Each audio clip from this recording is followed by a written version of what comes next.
OPS की, old pension scheme, तुम लोगों को शायद पता ना हो, ओपीएस का मतलब है ओल्ड पेंशन स्कीम।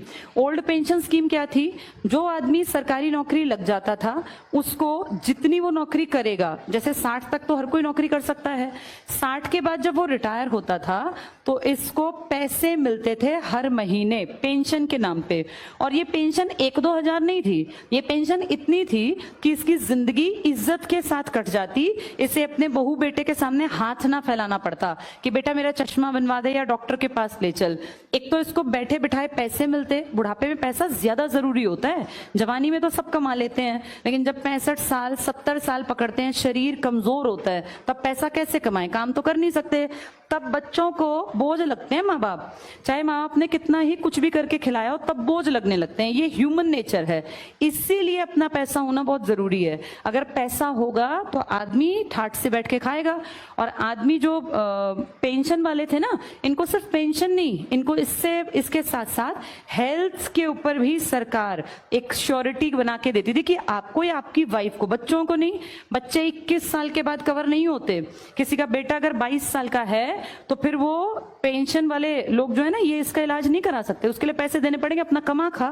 उसके बच्चों को थोड़ी ना सरकार खींचती जाएगी। लेकिन वो जो भी आदमी है और जो उसकी वाइफ है, इन दोनों का सारा मेडिकल का खर्चा सरकार उठाती थी। अगर ध्यान से देखा जाए तो ये बहुत जरूरी और बहुत अच्छी बात थी।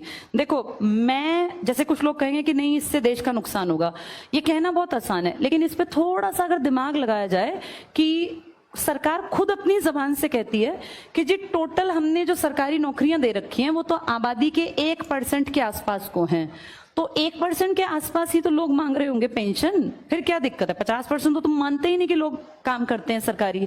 और अगर मान लो हम कहते हैं, ये इनका कहना है आजकल मंत्रियों का इन सबका, कि ओल्ड पेंशन स्कीम से देश को बड़ा नुकसान होगा। तुम जो इतने खर्चे करते हो फालतू के, इतने गबन करते हो, इससे नुकसान नहीं होता। और अगर नुकसान होता है तो हमारे एमएलएज को, हमारे एमपीज को, हमारे CM, PM, president of India, vice president of India, इन सबको क्यों मिल रही है पेंशन अब भी?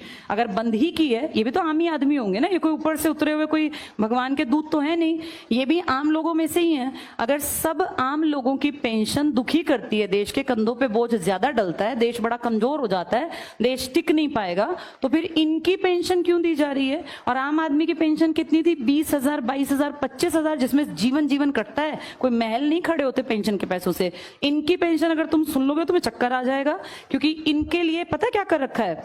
आम आदमी जिंदगी भर काम करे, 40 साल, अगर 20 में नौकरी लगा 40 साल, तो पूरी जिंदगी की एक पेंशन। और इनको एक दिन अगर कोई एमएलए बन गया तो पूरी जिंदगी की पेंशन, एक दिन की। अगर वो दोबारा बन गया इलेक्शन जीत के तो 2 बार की पेंशन। अगर वो 5 बार बन गया एमएलए तो 5 बार एमएलए की पेंशन। फिर वो 2 बार एमपी बन गया तो एमपी की पेंशन। फिर वो राष्ट्रपति बन गया तो राष्ट्रपति की पेंशन। तुम सोच भी नहीं सकते कितना रुपया इनकी पेंशन्स में इन तक पहुंचता है। किसी एक का नाम तुम ना गूगल पे लिखना और तुम उसका पूरा इंफॉर्मेशन निकालना, वो कई बार एमपी एमएलए बने होते हैं, ये एमपी, एमएलए, सीएम, पता नहीं कितनी कितनी पोस्ट पर। अगर कोई राजनीति में 40 साल काट गया, इनमें से कम तुम देखना वो 5-6 बार कुछ बन गया होगा, 2-3 बार कुछ। उन सबकी अलग अलग पेंशन आती है। तो इससे हमारा खजाना खाली नहीं होता। ये तो सारे खानदानी, देखा नहीं, बैठे बैठे राज करते जाते हैं। ये कहते हैं कि ओल्ड पेंशन स्कीम जो किसके लिए मेन जरूरी थी? आम आदमी के लिए, उसको तो खत्म कर दिया। अब पीछे कितना विरोध किया लोगों ने, लेकिन क्या किया? मारकाट, वो बेचारे जितने लोग इकट्ठे हुए थे उन पर डंडे बरसाए और वो पानी के वो सब ला के कैनन और नुकसान किया। जैसे अगर ध्यान से देखा जाए, ठीक है खत्म कर दो, फिर इनकी भी तो खत्म करो ना। ये तो और बोझा डाल रहे हैं। ये तो एक आदमी 4 पेंशन खा रहा है, वहां बेचारे 40 लोग मिलके इतनी नहीं लेते होंगे जितना ये एक आदमी खा जाता है। तो इसका भी तो कोई हिसाब किताब हो। ये क्वेश्चन उठने चाहिए जब डेमोक्रेसी की बात हो, जब लोकतंत्र की बात हो। इसीलिए तुम्हारा पढ़ना जरूरी है, ताकि तुम्हें ये बातें पता चलें। तो